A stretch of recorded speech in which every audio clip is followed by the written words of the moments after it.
যেটা বলছেন যে ৭১ দেশ স্বাধীন হয়নি, জামাত ইসলামী যদি দেশ স্বাধীন হয়ে না থাকে তাহলে সে ক্ষমতার অংশী হতে চাইলো কেন? বিভিন্ন সময় ক্ষমতার অংশ হওয়ার জন্য তারা আন্দোলনও করেছে এবং জোটেও থেকেছে, আমরা দেখেছি।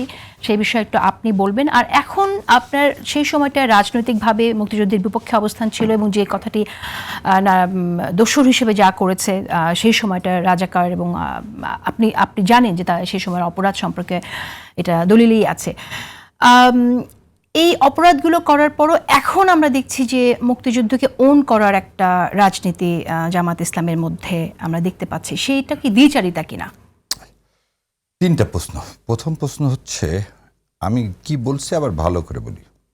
৭১ সালে ১৬ই ডিসেম্বর বাংলাদেশের স্বাধীনতা ছিনতাই করে নিয়ে গেছে ভারত। ৭১ সালে ১৬ই ডিসেম্বর বাংলাদেশের স্বাধীনতা ভারত ছিনতাই করে নিয়ে। গত ৫৫ বছর আমরা পরাধীন ছিলাম, ভারতের অধীন ছিলাম। আমরা ভারতের করদ রাজ্যে পরিণত হয়েছিলাম। শেখ সাহেব যে যুদ্ধ ছিল না, যে ফিরে এসেছিল ৭ দফা চুক্তি। এটা এভাবে আপনি ৫৫ বছর পুরো সময়টার কথা কিভাবে বলতে পারেন? আপনি সরলীকরণ করতে পারেন? আমি শেষ করে দিই। আমি তো আমার মতামত দিব। আমার মতামত, আমার জ্ঞান যত স্বল্প, সেজন্য ভাই যেমন বলছে অক্সিলারি ফোর্স, গরিব মানুষ চাকরি করতো। না, অক্সিলারি ফোর্স না, রাজাকাররা গরিব মানুষ ছিল। অক্সিলারি ফোর্স হলো ভাইয়ের কাছ থেকে আমি কিছু জিনিস শুনবো। ৭২ সালের পরে রাজাকারের যে তালিকা দেওয়া হলো, সেখানে সবচেয়ে বেশি আওয়ামী লীগের লোক ছিল। মুক্তিযুদ্ধ মন্ত্রণালয় থেকে যে রাজাকারের লিস্ট দেওয়া হলো, সেখানেও আওয়ামী লীগের ছিল। গত ১৭ বছর যদি আমার বোন বলে যে প্রমাণিত সত্য যে বাংলাদেশ জামাত ইসলাম মানবতা বিরোধী অপরাধ করছে এজ দল হিসাবে, তাহলে তার তো বিচার হয়নি। তো বিচার যতক্ষণ হয়নি ততক্ষণ আমি আপনি জোর করে একজনকে কি করতে পারি না, বলতে পারি না যে এই মানবতা বিরোধী অপরাধ করছে।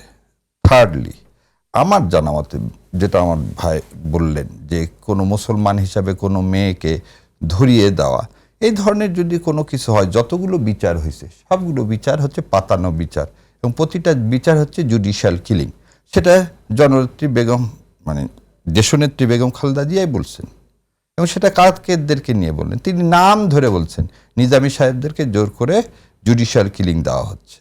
সো আমি মনে হয় আল্লাহ ওনাকে বেহেশত নসিব করুক, উনি আমাদের চেয়ে অনেক বেশি জানতেন। সো এই বিষয়ে বোধহয় আর কিছু বলা উচিত হবে না। এখন আপনার তৃতীয় অংশের যে কথাটা, কিন্তু এই কথা বলার মধ্য দিয়ে এটা প্রমাণিত হয়ে যায় না যে তার বিরুদ্ধে যে অভিযোগগুলো উত্থাপিত হয়েছিল সেটা কোনোটাই সত্যি না। আপনি না, আমি ঠিক কথা বললাম, আবার বলতেছি, জুডিশিয়াল কিলিং যদি কারো বিরুদ্ধে করেন এবং বিচারটা যদি আপনি একটা জিনিস, যে একটা হিন্দু মানুষ সাক্ষী দিতে চাইলো, তাকে আপনি তুলে নিয়ে গেলেন কোথায়? ইন্ডিয়াতে। আর সাকা চৌধুরী সাহেবের কথা বলি, স্কাইপি কেলেঙ্কারি, এই যত প্রতিটা নিয়ে একটা জাজমেন্টে দেশে লেখা হলো না। আজকে তো এগুলো সব সত্য। সেই বিচারটা নিয়ে আমরা কথা বলেছি, বিচারিক হত্যাকাণ্ড, সেটা নিয়ে অনেক কথা বলেছি, কিন্তু আমরা সেই প্রসঙ্গে যেতে চাইছি না। আমরা এটা তো আসলে অনেক আলোচিত হয়ে গেছে, কিন্তু প্রসঙ্গটা হচ্ছে যে মুক্তিযুদ্ধের বিপক্ষে আপনাদের রাজনৈতিক অবস্থান ছিল জামাত ইসলামের, সেটা ভুল ছিল, কিন্তু এখন তো আপনি এখন বলছেন ভুল ছিল না, সবসময় বলা হয়েছে না। এটা আপনাকে বলি, আমির জামাত বলছেন, অধ্যাপক গোলাম আজম সাহেব বলছেন, অধ্যাপক গোলাম আজম সাহেব নিজে পর্যন্ত বলছে, রাজশাহী মাদ্রাসা ময়দানে পর্যন্ত বলছে, কথা সেটা না। এবং আরেকটা জিনিস আপনি যেটা লাস্টে বললেন, দ্বিচারিতা, এইখানে আপনাকে একটা বলি, যারাই না বুঝে এখন হয়তো ভাবতেছে, শোনেন, আজকের যে প্রজন্ম বাংলাদেশ জামাত ইসলাম করে, ধরেন আমার কথাই বলি, আমার জন্ম ৭৫ সালে, তাহলে আমাকে তো ওই জায়গায় আপনি কোনোভাবে কি করতে পারছেন না। কিন্তু আমি কি কানেকশন করে এটা করতে চাইবো যে আমি আল্লাহর কোরআন এবং রসুলের হাদিসে দেশে সেই অনুযায়ী একটা দেশ, একটা শাসন ব্যবস্থা কায়েম হোক, এটাকে বিশ্বাস করে আমি জামাত ইসলাম করি। এর সাথে ৭১ নিয়ে আমি কোনো কিছু করি না। দ্বিতীয় আরেকটা জিনিস আমার কাছে মনে হয়েছে যে মুসলমানিত্ব কেড়ে নেওয়ার জন্য ভারত দায়ী, এবং ভারত কখনোই চায় না বাংলাদেশ নিজের পায়ে দাঁড়ায়।